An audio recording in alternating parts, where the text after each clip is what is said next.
Bonjour tout le monde. On a décidé de faire cette vidéo pour présenter le site web en J2E qu'on a fait au cours de l'unité framework d'application, donc à l'essier.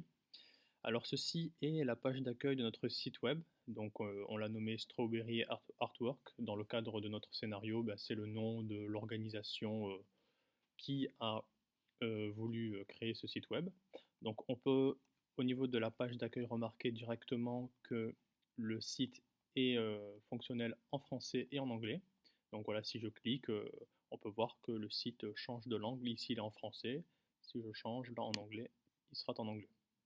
Donc quand on arrive sur le site web, ici en mode client, on peut choisir l'une des 4 catégories donc d'œuvres d'art que le site web propose, à savoir des dessins, des peintures, des modèles 3D et des arts graphiques.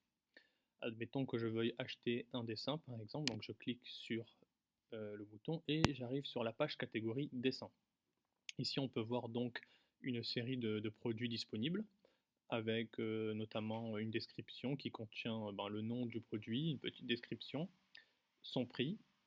Voilà, donc on peut voir ici donc les différents dessins et par exemple je peux rajouter Monsieur Jack Skellington à mon panier en appuyant sur le bouton Add to Cart. Voilà, on peut voir ici que l'item s'est mis à jour. Je vais en rajouter un deuxième, pourquoi pas. Voilà, ici. Voilà. Ensuite, je peux choisir d'autres produits. Alors pourquoi pas switcher par exemple sur un digital art et choisir encore un produit. Allez, voilà. Quand on veut ensuite procéder au paiement, on peut aller directement cliquer sur View Cart pour, euh, pour voir ici donc les différents produits et mettre à jour les quantités. Ici par exemple, si je décide d'avoir une autre quantité par exemple pour le produit Jack, je peux l'update. Voilà, ici. Pardon. Donc voilà, ici par exemple j'en veux 3 au lieu d'une. Donc j'appuie sur Update pour pouvoir mettre à jour et le prix se met à jour automatiquement. Voilà, je vais aussi prendre un deuxième contenu pour cet objet-là et je le mets à jour. Donc on peut voir que le coût total se met automatiquement à jour. Voilà. C'est dommage que l'affichage ne fonctionne plus ici. Bon, c'est pas très grave. Voilà, donc on peut voir ici donc il y a 6 items en tout, donc les 3 et c'est 2 plus 1, voilà 6. Alors ici on peut continuer le shopping si on le désire. Euh, Là, pourquoi pas mettre 0 pour voir si c'est possible ou pas. Si je mets 0 et que je mets update, ça l'élimine directement, donc c'est pas mal.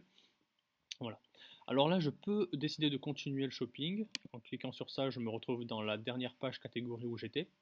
Puis re-switcher sur un autre modèle, par exemple. Allez, on va prendre aussi une peinture de Paris.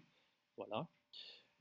En retournant dans la vue du panier, ici, donc je peux voir que mon produit s'est bien rajouté. Voilà. Bon. Euh, Au niveau des fonctionnalités, avant de procéder au checkout, c'est-à-dire à la validation, on peut voir qu'en cliquant sur le bouton du logo, on retourne instantanément dans la page d'accueil du site. D'ailleurs, je vais le remettre en français. Voilà. Alors maintenant, je vais procéder au paiement. Et donc là, on arrive donc dans la page de validation. Il faut rentrer les informations du client. Bon, alors, je vais l'appeler test vidéo. Voilà. Bon, l'email, peu importe. Mais on peut voir que si par exemple je rentre juste un email avec juste un nom comme ça, c'est pas bon. Parce qu'il faut, comme on a mis donc des classes validators, il faut forcément mettre un arrobase, quelque chose. Voilà. Donc voilà. Pour le téléphone, donc c'est pareil, hein, si je mets quelque chose comme ça, c'est pas bon. Il faut mettre, les validators donc sont bien enclenchés, donc il faut que je mette un bon numéro, voilà, et c'est bon. Bon, pour l'adresse, eh bien on va mettre ici. Paris, voilà, donc ça c'est au niveau des commandes. Par exemple, si je mets je veux 2 commandes. Et pour la carte de crédit, eh bien le numéro de la carte de crédit, voilà, je mets des numéros. On voit que si je mets par exemple là une lettre, ça marche pas bien. Il faut vraiment mettre un numéro de carte de crédit avec le bon nombre qu'il faut. Là. Voilà.